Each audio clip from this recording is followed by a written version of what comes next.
ब्रह्मा जी से दक्ष की अनुमति पाकर देवताओं और मुनियों सहित भगवान शिव का दक्ष के घर जाना।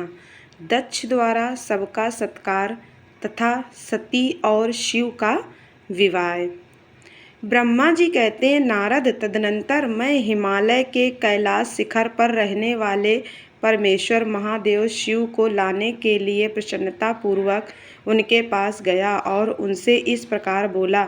वृषभध्वज सती के लिए मेरे पुत्र दक्ष ने जो बात कही है उसे सुनिए, और जिस कार्य को वे अपने लिए असाध्य मानते थे उसे सिद्ध हुआ ही नहीं समझिए।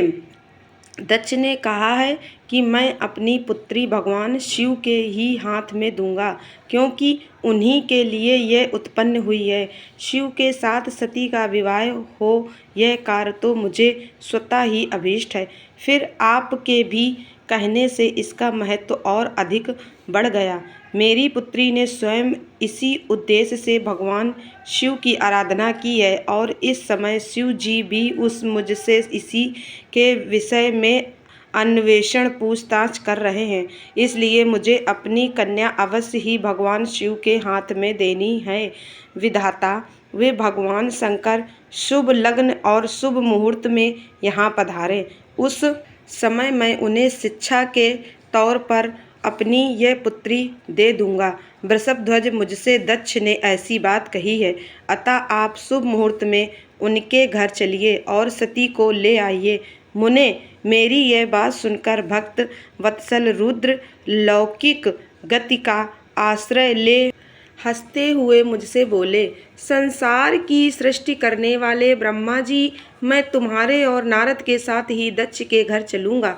अतः नारद का स्मरण करो, अपने मरीच आदि मानस पुत्रों को भी बुला लो। विधे, मैं उन सबके साथ दक्ष के निवास स्थान पर चलूंगा। मेरे पार्षद भी मेरे साथ रहेंगे।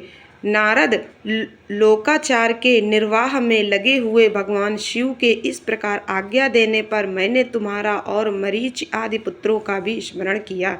मेरे याद करते ही तुम्हारे साथ मेरे सभी मानस पुत्र मन में आदर की भावना लिए शीघ्र ही वहां आ पहुँचे। उस समय तुम सब लोग हर्ष से उत्फुल्ल हो रहे थे। फिर रुद्र के स्मरण करने पर शिव भक्तों के सम्राट भगवान विष्णु भी अपने सैनिकों तथा कमला देवी के साथ गरुड़ पर आरूढ़ हो तुरंत वहां आ गए।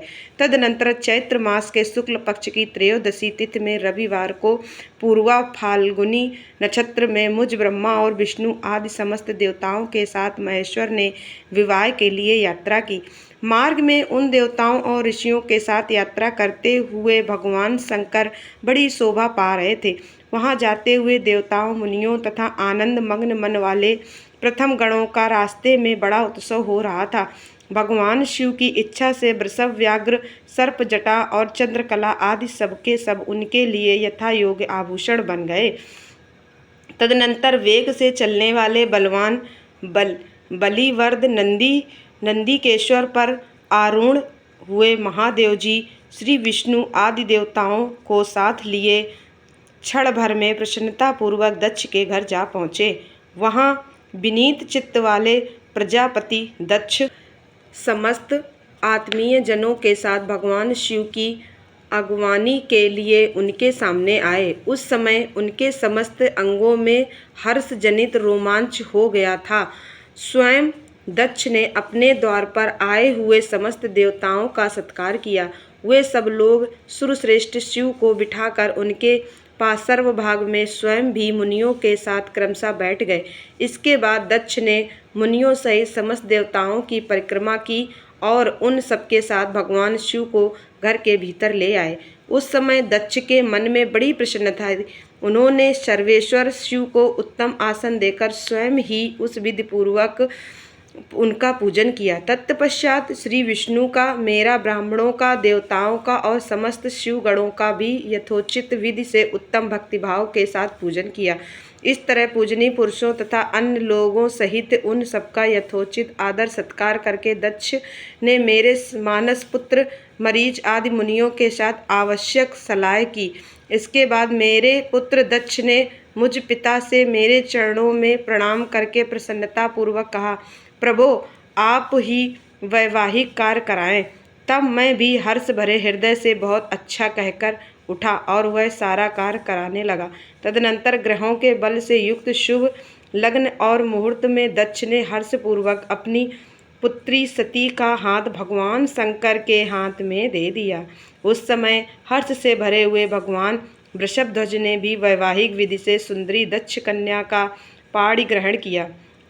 फिर मैंने श्री हरि, तुम तथा अन्य मुनियों ने, देवताओं और प्रथम गणों ने भगवान शिव को प्रणाम किया और सबने नाना प्रकार की स्तुतियों द्वारा उन्हें संतुष्ट किया। उस समय नाच गान के साथ महान उत्सव मनाया गया।